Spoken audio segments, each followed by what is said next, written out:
Lord అందరికీ వందనాలు తెలియజేస్తున్నాను. ఈరోజు దేవుడు ఇచ్చినటువంటి వాగ్దానము ద్వితీయోపదేశ కాండము 7వ అధ్యాయం 21వ వచనంలో వ్రాయబడినట్టుగా, జడియకుడి, భయపడుకుడి, మీ దేవుడని యెహోవా మీ మధ్య ఉన్నాడు. నిజమే, ఆయన మీ మధ్యలో ఉన్నాడు, మీతో ఉన్నాడు. మీరు భయపడొద్దు. నిజమే కదా. మన తండ్రి మధ్యలో మన ఇంట్లో ఉంటే పిల్లలు చిన్నపిల్లలు అయ్యండి భయపడరు. అదే తల్లిదండ్రులు బయటికి వెళ్ళి వారు ఒంటరిగా ఉండాల్సి వస్తే భయపడతారు. అలాగే నీ దేవుడిని యెహోవా నీతో, నీ మధ్యలో ఉన్నాడు. నువ్వెక్కడ వేదన చెందుతూ ఉన్నావో వారి మధ్యలో ఉన్నాడు దేవుడు. కాబట్టి ఆయన నిన్నేమి చేయడు, నిన్నేమి అననీయడు. వారితో నీకు ఎటువంటి ఆపద రానివ్వడనమాట. అందుకని మీరు భయపడొద్దు. నరమాత్రుడు నీకేం చేయగలడు? ఈ మనిషి నిన్నేం చేస్తాడు? ఎక్కడ సమస్య ఉందో అక్కడ నీ దేవుడని యెహోవా ప్రత్యక్షమవుతాడు. ఆయన తన యొక్క ప్రభావం అక్కడ నీకు చూపిస్తాడు కదా. నిజమే, హన్నా బాగా భయంకరంగా ఏడుస్తూ ఉంది. దేవుడు అక్కడ ఆమెని ఓదార్చి ఒక మాట ఇచ్చున్నాడు.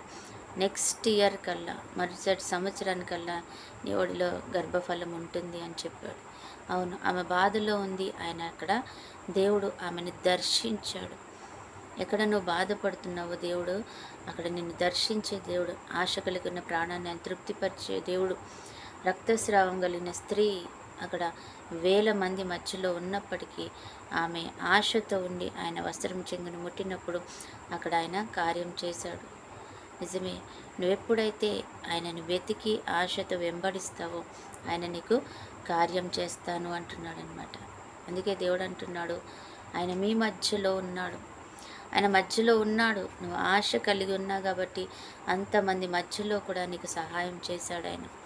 ఆయన ఆశ కలిగి ఉన్నావు కాబట్టి ఆయన నీకు స్వరం వినలేనంత దూరంలో అంతమంది మధ్యలో ఉన్నప్పటికీ కూడా నువ్వు ఆయన యొక్క నీ పరిస్థితిని చెప్పుకోలేని పరిస్థితుల్లో ఉన్నావు.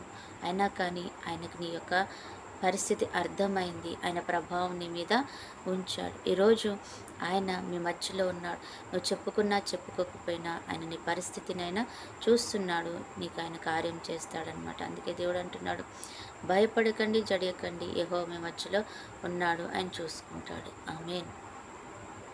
ప్రార్థన. పరిశుద్ధుడైన దేవా, ప్రేమ కలిగిన తండ్రి, నీ నామంలో మేము ప్రార్థన చేస్తున్నాం ప్రభువా యేసయ్య. ఎక్కడైతే 2 లేక 3 నేను మధ్యలో ఉంటారో వారి మధ్యలో నేను ఉంటాను అని వాగ్దానం చేశాను. నిజంగానే తండ్రి మా మధ్యలో మీరు ఉన్నారు నాయన. ఏ సమయం అందైనా, ఏ కష్టమైన, ఏ స్థితిలో అయినా మీరు మా మధ్యలో ఉన్నందుకు వందనాలు చెల్లిస్తూ ఈరోజు అయా తండ్రి మా మధ్యలో ఉండగా తండ్రి నీ గొప్ప కార్యం చేసి మహిమ పొందుకోమని. ఎంతమంది బిడ్డలైతే రోజు కొరకు దుఃఖిస్తున్నారో, వేదన చెందుతున్నారు ప్రభు మా పరిస్థితి అని, అయా తండ్రి వారి మధ్యలో నువ్వు ఉండి వారి పక్షానుండి కార్యం చేస్తున్నందుకు వందనాలు. అయ్యా, ఈరోజు ఎంతమంది బిడ్డలైతే బర్త్డే, మ్యారేజ్ జరుపుకుంటున్నారో వారిని కూడా జ్ఞాపకం చేసుకుని చూసిన ప్రతి ఒక్క బిడ్డను దీవించండి ఆయన. ఆశీర్వాదం, సకల ఆశీర్వాదాలతో, సంతోషం, దీర్ఘాయుష్ కాపుదలతో, సమాధానం, సంతోషంతో, ప్రభాయస ఆరోగ్యంతో, ఐశ్వర్యంతో నింపమని యేసు నామంలో బ్రతిమలాడుతున్నాం తండ్రి. ఆమేన్.